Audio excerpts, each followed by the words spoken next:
Welcome to Wander Mode, a podcast that wanders through topics such as entrepreneurship, traveling, and mamahood. As a teacher turned entrepreneur and a mama to one, I am sharing my tips and tricks to maintain harmony in a multifaceted life.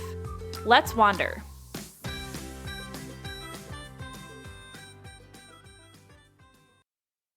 My reflection this week on my interview with Veronica Stratton actually came to me pretty quickly. In my discussion with her about a plant-based lifestyle, she commented that this lifestyle isn't all or nothing, that it really is about what you do most of the time that matters.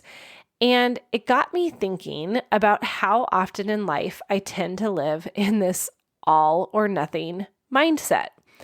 I am either exercising consistently or I'm taking a 3-year hiatus.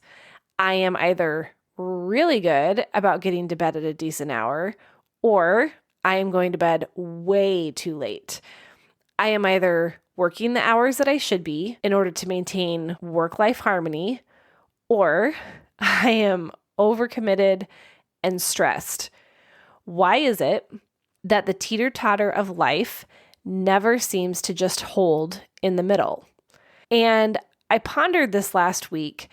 Is it even possible for me to find a way to not experience the rises and the drops, to not experience that all or nothing?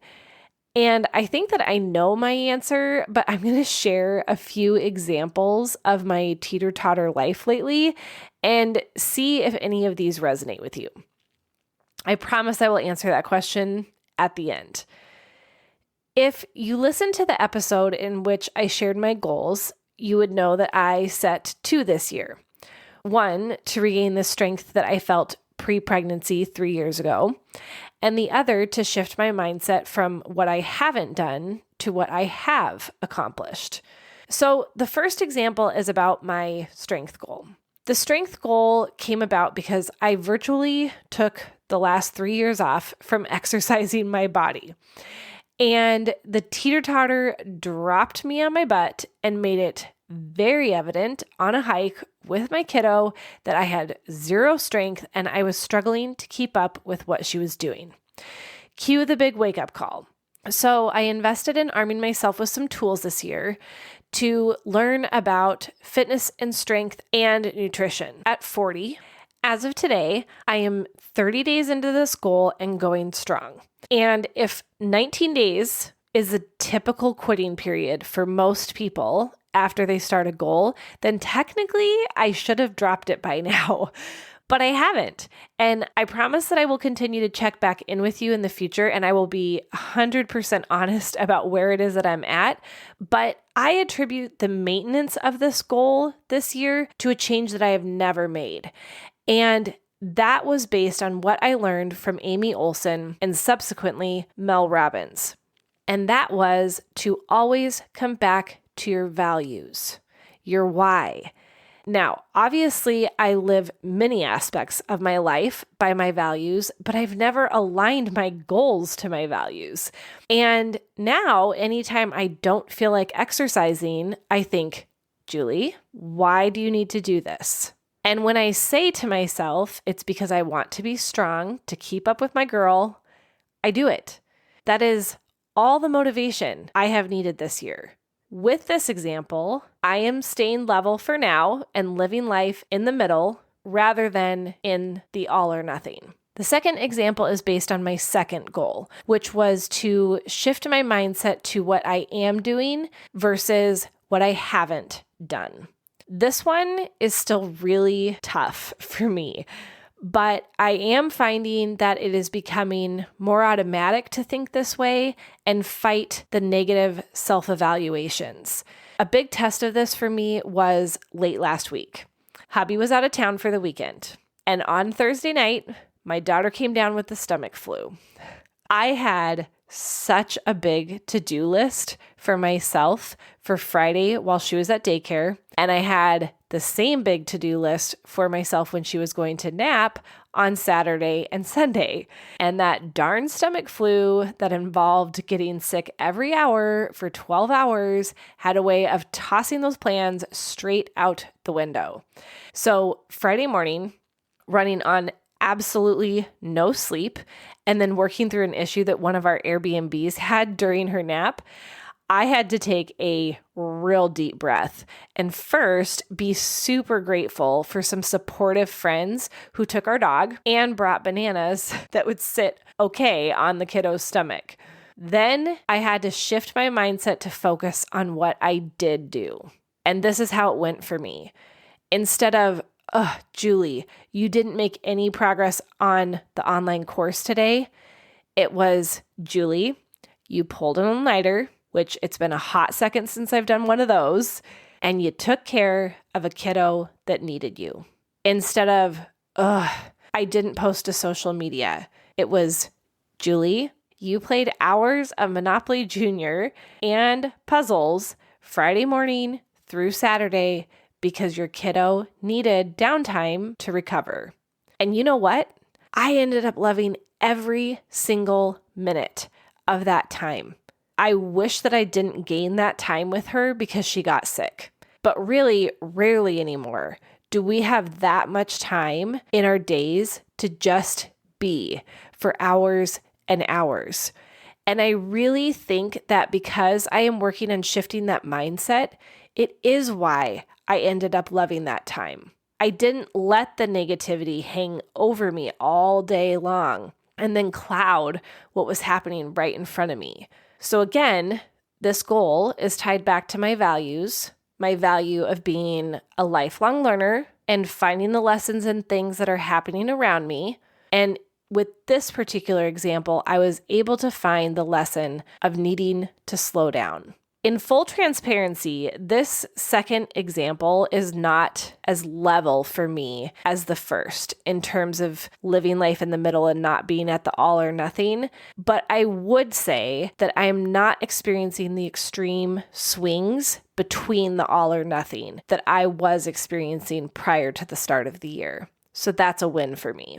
The final example is based on what I discovered from Veronica's knowledge of our gut microbiome. I had never heard in my life much of what Veronica had to share about our gut. No idea about the 38 trillion microorganisms residing within us.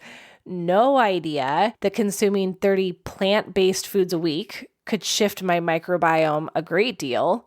And interestingly, or maybe because technology is always listening, I don't know, I ended up stumbling across a documentary called You Are What You Eat on Netflix. And this documentary was a study of twins and the impact that our diet has on our bodies. Now, one twin was placed on a plant-based healthy diet, and the other twin was placed on a meat-based healthy diet. And I'm not going to go into all that was covered in this documentary, but I found it enlightening and a rather interesting perspective. Normally, for me, after hearing Veronica's information and then having some strong emotional reactions to what I saw in the documentary, I would have swung way over to one side or the other and just thought, you know what? I need to change everything I'm doing. But what happened instead is I remembered Veronica's statement about it doesn't have to be all or nothing. And I slowed myself down and I thought, Julie, what are some small changes that you could make? And the small changes that came out of listening to her and then watching this documentary are to try to consume more vegetables and have some mindfulness around where the animal products come from that we buy.